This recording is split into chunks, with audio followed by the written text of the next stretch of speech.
I'm Jenn Hind, and I'm an intern minister in a shared intern experience with First United Church and Emmanuel United Church.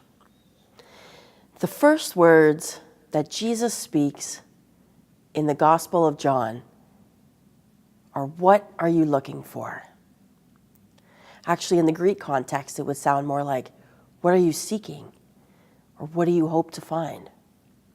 Jesus speaks these words to Andrew and Peter, and their response is, "Well, where are you staying?" I found this to be really odd. They seem to completely brush aside Jesus' question in search of their own answers to their own questions. And I thought that in and of itself was a life lesson. How often do we brush aside these probing questions to seek our own answers? At this time, the early followers, the early community, had a very heavy focus on faith as preparation for the end times. And as we note, Jesus comes along and he speaks new things into this time. Where the disciples speak of Messiah, Jesus speaks of relationship with God. So the disciples are heavily focused on what they need to do in order to prepare for the end, when Jesus is actually asking questions about what's going on now, about their human condition, about how they are. What are you looking for? As Christians, we tend to see our relationship with God through the eyes of grace. Grace is one of those words that we hear all the time and we sing about. We sing in the hymns and we talk about it all the time. But what does it actually mean? Grace. It seems that it's become this warm and fuzzy kind of notion of forgiveness and unconditional love, and it soothes us when we become face to face with our own darkness that lives within us.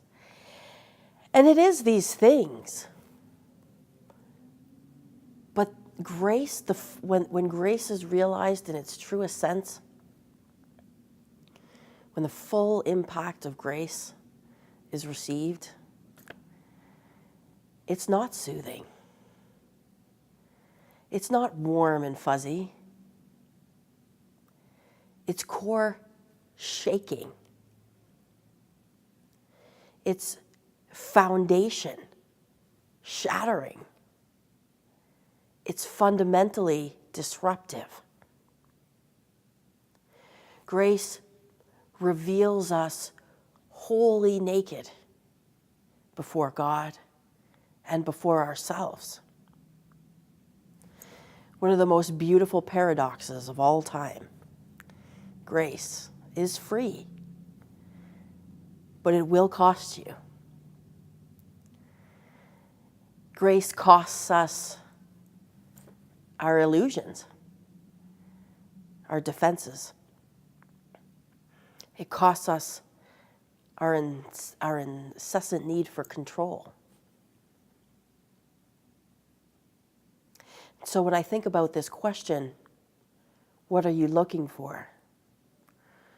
And I see it laying lifeless on the ground between Jesus and his first followers. I thought, why not breathe new life into this question? See, for me, grace and discipleship are two sides of the same coin. When one feels the full impact of grace, well, it is from that place that discipleship naturally flows. And so in this season of Epiphany, when we're looking for that sudden, intuitive grasp of reality, of something new, of a realization of something new. Perhaps our epiphany is the full impact of grace. Because when the full impact of grace hits us, and our illusions shatter, and our foundation is shaking, and our cages are being rattled, it is from that place that perhaps we will all find the answer to the question, the age-old question we've all been seeking. What are you looking for? Amen.